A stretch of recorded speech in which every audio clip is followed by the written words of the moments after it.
नमस्कार। आपका अपने YouTube चैनल आर्य विमर्श पर स्वागत है। आज हम 3-4 चीज़ों के विषय में बात करेंगे। साथ ही साथ मैं आपको संभल की यात्रा पर भी ले चलूँगा कि संभल में ऐसा क्यों हुआ था। पहले तो मुस्लिम वर्ल्ड में 3 बड़ी चीज़ें हुई, उसके बारे में जिक्र करेंगे।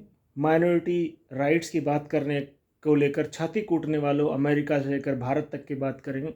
साथ ही साथ टूल किट, जिसमें डेमोक्रेटिक पार्टी से लेकर भारत की मुख्य विपक्षी पार्टी कांग्रेस, समाजवादी पार्टी, सब के बारे में बात करेंगे कि किस तरह से एक ही टूल किट पर कार्य करते हैं, किस तरह से हिंदुओं को मूर्ख बनाया जा रहा है।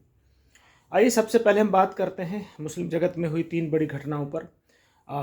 इज़राइल और हिजबुल्लाह के बीच में सीज़ फायर हो गया है और अमेरिका ने उसको बैकडोर से उसको सीज़ फायर कराया है। इससे इज़राइल को एक बफर टाइम मिल गया है अपने आप को रिकैलिब्रेट करने के लिए, अपने आप को सुसज्जित करने के लिए। परंतु हमास के साथ उनकी कोई सीज़ फायर नहीं हुई है, क्योंकि हमास के पास आज भी उनके 100 से ज़्यादा बंधक हैं। जो 7 अक्टूबर को उन पर हमला हुआ था, जेनोसाइड हुआ था, किस तरह से स्त्रियों को के साथ नृशंसता हुई थी, बच्चों को ओवन में भून दिया गया था, पुरुषों का कत्लेआम किया गया था, 1700 से ज़्यादा लोगों को मारा था, कितने सारे लोग घायल हुए थे। 90 लाख की आबादी में अगर इस तरह की घटनाएं हों तो कितना बड़ा इम्पैक्ट डालती हैं सारी चीज़ें। और अभी भी 100 से ज़्यादा बंधक उनके पास हैं। तो साथ ही साथ एक ऐसा समाज जो इतना मार खाने के बाद भी, इतनी हत्याएं होने के बाद भी, उनका एक ही ध्येय है कि river to sea Palestine is free, उसके ऊपर काम कर रहा है। और साथ ही साथ अपनी किताब में जो कोट हदीस है उसके ऊपर किस तरह से अडिग है, कुछ भी हो जाए लेकिन फिर भी उसी पर अडिग है। दूसरी घटना बांग्लादेश, हमारे पड़ोस में बांग्लादेश है, जिसका असर हम पर पड़ता है। चिन्मय कृष्णदास जी महाराज को गिरफ्तार कर लिया गया है, जो कि ऐसी संस्था से जुड़े हुए हैं जो कि पूरे विश्व के कल्याण की बात करता है। कहीं भी प्रॉब्लम आती है वहाँ पर वो खड़े मिलते हैं, पूरे संसार में शांति की बातें करते हैं। उनको कोर्ट के माध्यम से रेडिकल घोषित करने का प्रयास किया जा रहा है। साथ ही साथ उनके ऊपर जो एलिगेशन लगाए गए कि आतंकवादी हैं, आतंकवादी घटनाओं में शामिल हैं, जिनका आतंकवाद से दूर दूर तक कोई संबंध नहीं है, वो आतंकवादियों की बात कर रहे हैं, आतंकवाद उनके ऊपर आरोप लगा रहे हैं। अंसार और बड़े सारे जो आतंकवादी घटना घटने वाले लोग हैं उनको बांग्लादेश में से लेकर अमेरिका तक ने बैन किया हुआ है, वो वहाँ खुले घूम रहे हैं। चिन्मय कृष्णदास जी महाराज की गिरफ्तारी के बाद जिस तरह से हिंदुओं ने प्रदर्शन किया, उसके बाद जिस तरह से उनके ऊपर अटैक किए गए मॉब द्वारा, पुलिस द्वारा, बहुत सारे युवाओं की मृत्यु हुई है और उनके लिए जो वकील थे मुस्लिम, उनको मॉब लिंचिंग करके मार दिया गया है। माइनॉरिटी राइट्स की बात करने वालों का हम सेकंड पार्ट में बात करेंगे।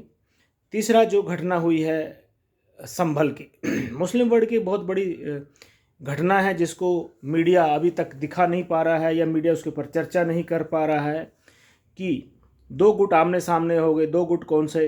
कुंदरकी की जीत के बाद 2 गुटों के बीच में जो फ्रैक्शंस था वो बढ़ गया है, जो मतभेद था वो बढ़ गया है। और यहाँ पर जो उनके जो एमपी थे वो तुर्क हैं, अपने आप को तुर्क मुस्लिम कहते हैं, ज़ियाउल रहमान बर्क, और जो एमएलए हैं वो पठान कहते हैं। तो दोनों के वर्चस्व की लड़ाई कुंदरकी में सामने आई और कुंदरकी में महाराज जी ने उस चीज़ को साधा और अपने उम्मीदवार को जिता लिया। परंतु यहाँ पर जो संभल में हुआ, दोनों गुट के आमने सामने से ये हुआ कि 5 पठान युवकों की मृत्यु हो गई। और पोस्टमार्टम रिपोर्ट में सामने आया कि उनकी मृत्यु पुलिस की गोली से नहीं बल्कि देसी कट्टे के फायर से हुआ। तो देसी कट्टा तो इन्हीं के पास था, पुलिस के पास तो देसी कट्टा नहीं था।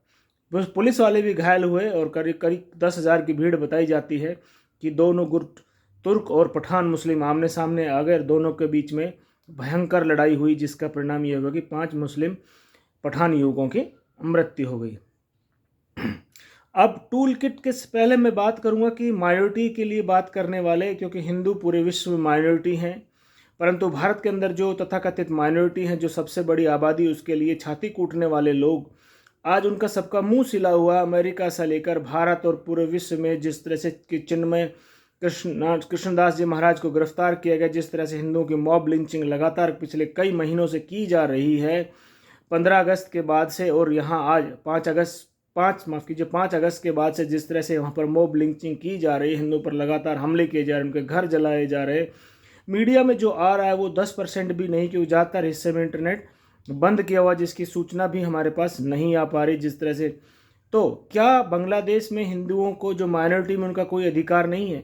क्या माइनॉरिटी का अधिकार सिर्फ मुस्लिम समाज का ही है जो यहाँ पर छाती कूटते रहते हैं अमेरिका से लेकर?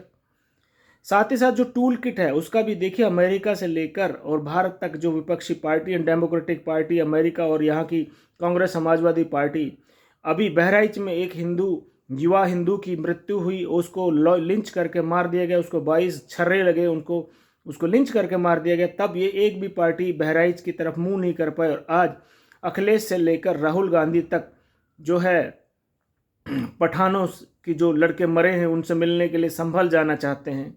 देखिए कितना दुर्भाग्य है कि हिंदुओं के लिए, हिंदुओं का वोट तो इनको चाहिए लेकिन इनकी संवेदना सिर्फ और सिर्फ एक समाज के साथ ही है, क्योंकि जो बहराइच में जो लड़का मरा था वो हिंदू था और ब्राह्मण था, उसके ऊपर किसी का ध्यान नहीं गया और ना ही वहाँ मिलने के लिए गए क्योंकि इनके पास समय का अभाव था।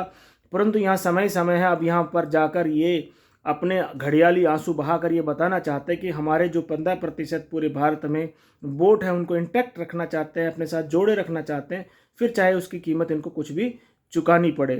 तो ये जो माइनॉरिटी राइट्स की बात करने वाले आज लगता है गुड़ मुंह मर लेकर बैठे हुए हैं। ऐसे ही जो हिंदुओं की हत्या के ऊपर बात न कर मुस्लिम की हत्या के ऊपर, जबकि मुस्लिम में यहाँ हिंदू मुस्लिम का कोई एंगल ही नहीं है, या मुस्लिम के बीच वर्चस्व की लड़ाई है, क्योंकि मस्जिद में जो सर्वे हुआ उसके बाद जो हुआ ये आपस में ही लड़े और आपस में ही इनकी गोलीबारी से मृत्यु हुई, लेकिन फिर भी ये वहाँ पर जाकर ये बताना चाहते हैं कि महाराज जी की वजह से ये हुआ, यानी यूपी उत्तर प्रदेश पुलिस और कोर्ट के आदेश के बाद, यानी कोर्ट को भी दोषी ठहराते हैं।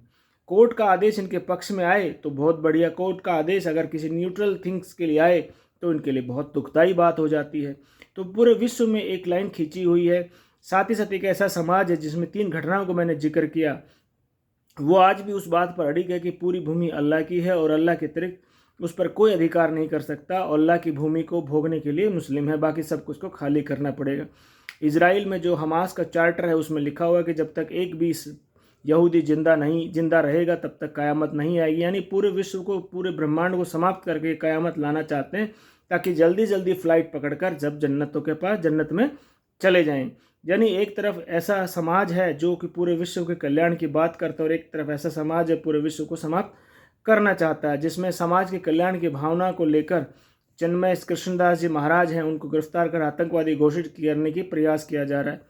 तो इस वीडियो के माध्यम से हम सब मिलकर आवाज़ उठाएं और उनको जल्द से जल्द रिहाई के लिए दबाव डालें और भारत सरकार से भी आग्रह करें कि हिंदुओं की सुध लें, उनके ऊपर कुछ कार्रवाई करें, विश्व पटल पर जाकर बात करें ताकि हिंदुओं पर जो अत्याचार हो रहा है उसको रोका जा सके।